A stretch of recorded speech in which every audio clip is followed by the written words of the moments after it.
So, let's move on to Millie. Do you have a Oh, topic? no. Switch. Want to switch right now? Okay. Well, scratch that. Let's go backwards. go Bryson? There we go. Hi. Hi. How are you? Do you have a topic for us I to actually talk about? do. Yay. Yeah.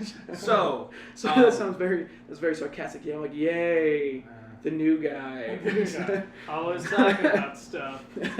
Go on. Whoa. I hope you don't mind. So the past couple weeks, my Facebook, all I've been talking about on Facebook is this scandal in the video game journalism world called Gamergate. I've heard of that. Yeah. So, do you want me to do the timeline approach to this? Yeah, Sure, yeah. yes, Give us yes. a run through. Please. Okay, this might take a while. I hope it doesn't, but I'll do my best. So, it's so stupid. So, it all started in, I believe, August. This guy whose name I cannot pronounce, his last name is like Gjoni. Something like Gioni or something like that. I don't know. Anyway, he is... What if he's related to Yanni? Famous piano player. Long hair. At least Yanni spells his name in a way I can pronounce. That's true. Anyway, go on. So this guy, he posts what's essentially a manifesto. It was like 8 pages of why his ex-girlfriend was a horrible person. And he posts, I can't even remember where he posted it to, but it got spread around, it's huge. And his ex-girlfriend that he's talking about is this girl named Zoe Quinn, who's a small indie developer of video games. Most notably, she's done a game that was called Depression Quest, which is a game. Mm-hmm. It's really like it's almost like choose your own adventure where you experience a day in the life of somebody with depression. And it's all text and stuff like that. I've heard of Yeah, it's a text-based game. Yeah, so it's not meant to be fun. It's like it's arguably not even a game. Games are. Yeah, we'll just call it a game for this. But it is trying to use the medium in a way that's not common. Anyway, so it got mixed reviews. Most people kind of praised it for trying to do something different. Anyway, but apparently she not only had sexual relations with her boss and like a sound engineer at the studio that she works at, which is like, I think the studio has like 12 people, so it's like really small. That's yeah, like that kind of. This is the kind like of good odds over there, huh? Yeah, but she also had a short-term relationship with this guy over at a website called Kotaku, which does video game journalism. Kotaku, yeah. And so, out of this manifesto, a lot of people started crying this big old journalism controversy because they're like, oh, she slept with the guy from Kotaku in order to get like a good review of the game. And later on, you find out that not only did he never review the game, but the one time he ever mentions Zoe Quinn by name in anything is he did this article like a month before they even started their relationship, where he mentions her as being one of the cast members on this failed reality show. So like that's as much corruption as she influenced over this gaming journalism website as she had a relationship with the guy who never mentioned her after their relationship or during. So, but that's the tip of the iceberg. Okay. That's why I said this might take a while. So this whole thing kind of explodes, and a lot of people started being really vicious against Zoe Quinn. It doesn't help that she's also a feminist and kind of is critical of women's portrayal in video games. Right. I'm starting to remember what it is you're talking about. So let's see. Where am I at? She goes they start doing death threats. She has to get like FBI protection. All this chaos, and like forums are just exploding with all this hatred, and it's like intermixed with like this journalism criticism, but it's mostly like, it seems like at least mostly hatred and vile, nasty things.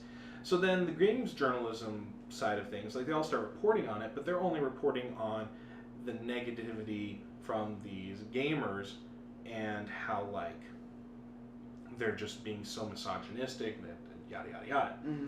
So then gamers in turn go, oh, I see what you're doing, games journalism. You're trying to avoid the issue at hand here, which is that you guys are all corrupt. Which, of course, they're like, what? Yeah. And even, like, TV's Adam Baldwin, the guy, Jane Cobb from Firefly, and John Casey from Chuck. Like, this guy gets on this YouTube show interview thing and starts this hashtag called Gamergate with reference to this whole fiasco thing going on. And it's just been this argument for the past like month about whether or not games journalists are corrupt, or what's wrong with the whole industry, and how like everybody's evil, and just like, and you have one side, you got the games journalists who are just calling the gamers stupid and misogynistic, which is not entirely fair, but when not you- entirely false. yeah, either. yeah. Anybody who's read comment section knows that people are insane. Yeah. Yeah. Yeah. When you step And so- onto the internet. Yeah, and so it's easy for a genuine discussion to get lost in the noise. So, Yeah. but again, journalists they're not treating this subject properly. There's a big mishandle there. But then on the other side, you got these gamers who are all crying corruption and collusion and all the other fun C words that are involved with video game or games journalists. And I've been trying to be very sympathetic toward the game journalists, and it's gotten into some pretty heated discussions about the whole stuff. And it's like, I don't know, it almost seems silly to me, but it's just like, yeah, it's what it's like. Yeah. I knew there was a reason why I avoided game journals. But it just, Yeah. and I actually kind of want to become a games journalist. Yeah. Or at least, like, I want to do, I think I prefer to do movies and stuff, but I could definitely do video games and have a lot of fun doing that kind of reporting too. Mm. And so, I feel like I've been following games journalists a lot more closely than your average person. And so when people are starting to throw out all these accusations and stuff like that, and then I say no, then all of a sudden I'm like just in league with them, or it's because I agree with their ideals, or like all sorts of weird stuff. One And of it's their just paid interesting. defenders. If I got paid, I'd probably be accused of that too. Yeah, but it's just. I don't. So it's one of those things. are people upset because, or saying that they're corrupt because they game journalists don't actually play games and then review them like the developer gives them the game like, hey, gives us a good rating. Kind of, yeah, more like the latter. I mean, and there have been a couple instances where that has happened. A couple of years ago, a guy from GameSpot got fired because he gave a video game a bad review, and that video game company happened to be advertising on the GameSpot website. So, and even recently, he's talked about how the reason why that happened was just because the people in charge were new at the website. That normally the people in charge don't cower before the game companies like that.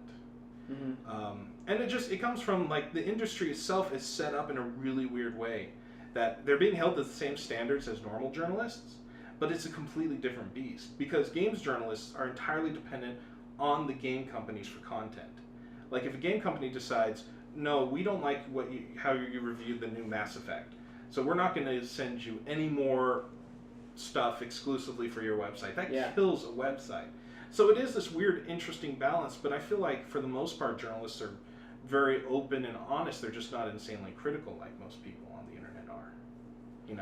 When Mass Effect has a bad ending, it becomes the biggest controversy in the world, where the Electronic Arts Corporation has been voted the worst company in America for the past few years because of it. And there's got to be so companies are actually worse to the world or to the nation than I played EA. the Mass Effect trilogy. I was pretty mad. Here's the thing, me too.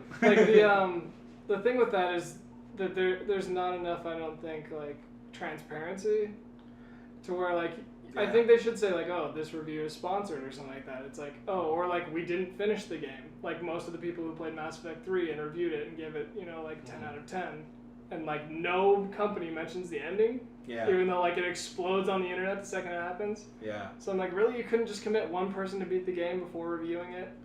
Here's how I feel about kind of that and with what's going on. I feel that video gameists.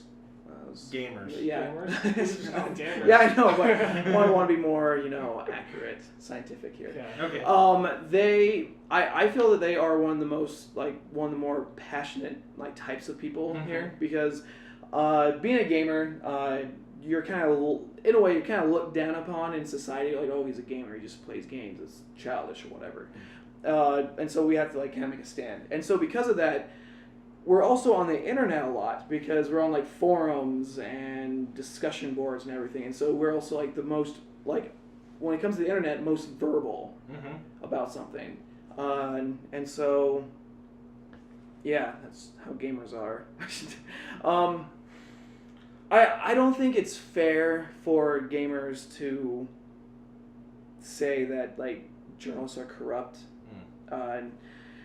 Yeah, I for video game journalists, I follow IGN. That's my place to go for like video games and movies and things like that because I trust them. And I remember like a while ago last year, I guess a lot of people were, I can't remember what game, but a game came out and they gave it a good review. But then the game came out and it was like, I guess, a bad game or something. Like the audience didn't really take to it, and so there's a huge thing with them saying that IGN was paid to give it a good review by the thing. And then IGN, I'm sure they have to come out and say this, so it might not be true, but they're like, the game developers, they don't pay us. Yeah. We just play the game and like. The person who plays the game reviews the game, so it's their opinion. Mm-hmm. And like the opinions in the company differ, but because the person who played it gets to review it for the company, even though if like in the company, like people might have different opinions about it.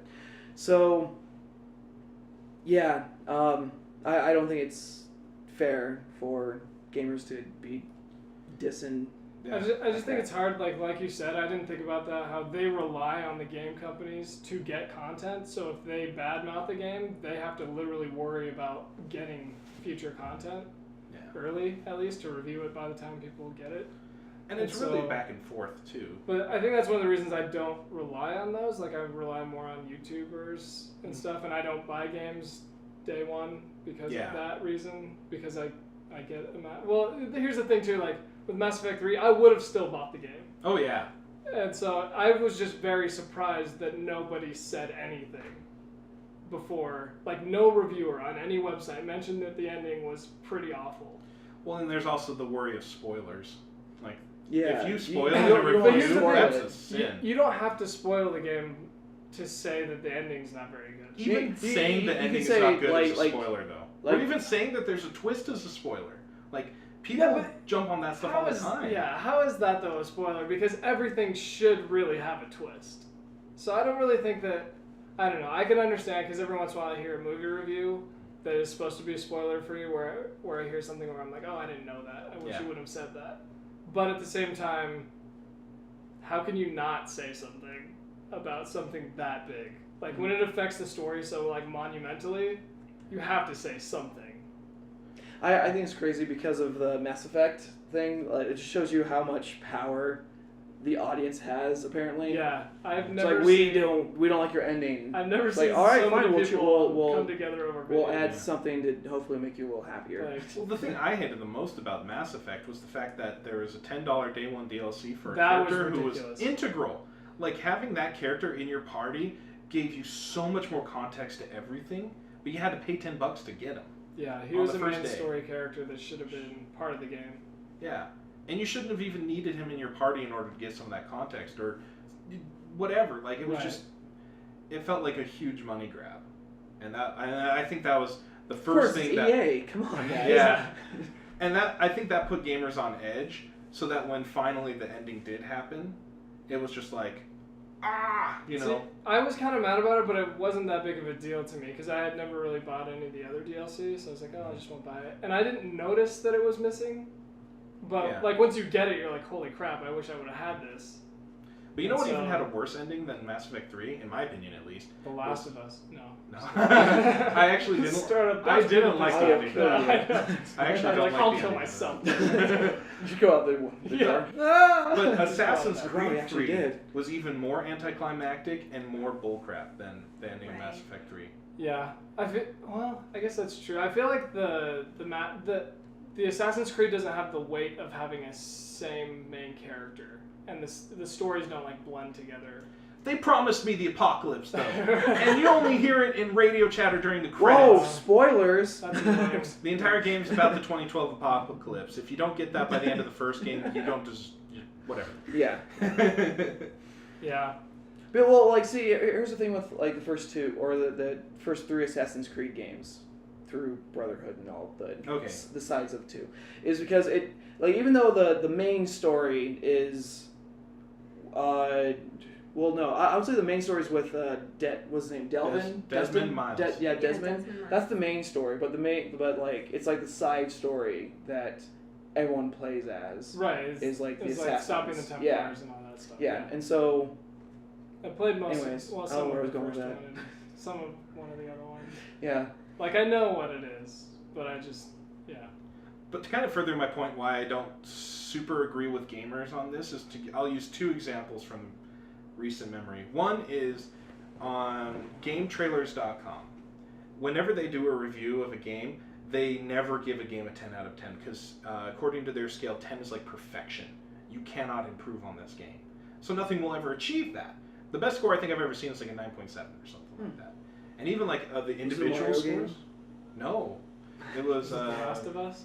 no, it was Halo 3 got a 10 on presentation, and Uncharted 2 got a 10 on presentation. It was the only time they ever got 10s. Uncharted 2 was- And that was only on like one of the 4 aspects that go into the Categories, overall score. So when they gave Metal Gear Solid 4 a 9.4, like fans flipped. They attacked the website. They like just did all this crazy stuff because of the audacity to not give Metal Gear Solid 4 a perfect 10 out of 10. Really? Which, one, Metal Gear Solid 4, not really that great. At least not 10 out of 10 perfection. Okay. I'm going to disagree with you here. Okay. For a Metal Gear Solid game, it is. Oh, Because interesting. it's a different like a Metal Gear Solid game is it's kind of its own type of a game Yeah. with like 40-minute long cutscenes. And like there was one cutscene that was literally like an hour long, Oh, so yeah. it was literally watching a movie, and it was anyway. It's a good like from the Metal Gear Solid games. It is the best one. Oh. I still think that the first one was the best. Well, yeah, the first one was amazing. But and it's like but I mean it did a lot of great stuff. But the point is that these gamers, one, are just reacting completely irrationally to this thing. Like Well, that's also one of the 9.4 is not a bad score. It's one of the It's highest like, I scores they wanted ever an A+, give. but you gave me a regular A. It's like, shut up. I Yeah. hate those people. And if you ranked like the number one rated games according to Game Trailer's like scores, it's got to be at least top 20, if not top 10. Like it got about as good a score as you're going to get from Game Trailers. But you know, then you have like websites like IGN and stuff like that, where sometimes they'll even give scores 11 out of 10, which Game Trailers is I've just never a different seen scene. that. I think Final Fantasy 13 got an 11 out of 10 on. I mean, that might not have been IGN, but I know it got 11 out of 10 on something. Yeah. But anyway, so It's kinda that's weird. So that's one point where the gamers just completely overreact. To I think like with gamers, it's there's more like silent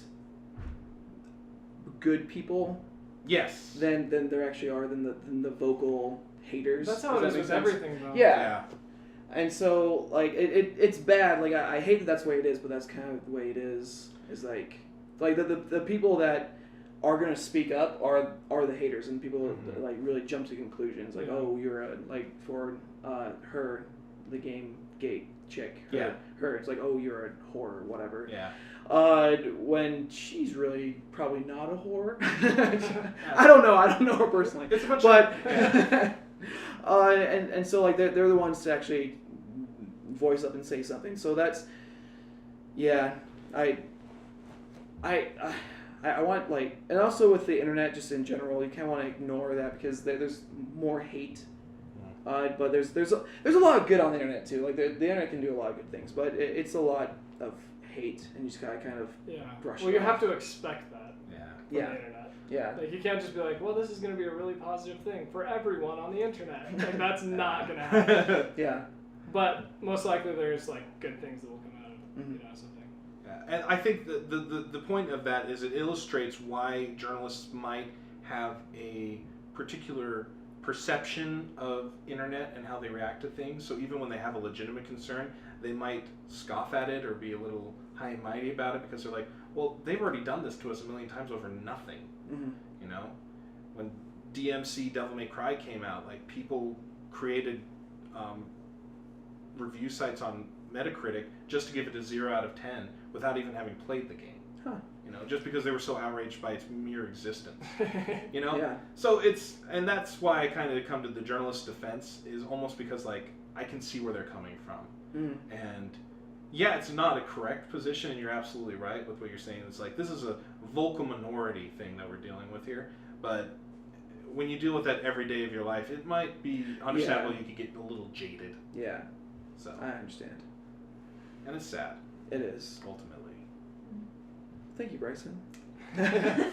Sorry. I felt like I talked a lot during that bit. No, that was good. That was a good topic. It was You good. gave a lot of information, Gotcha. which is good.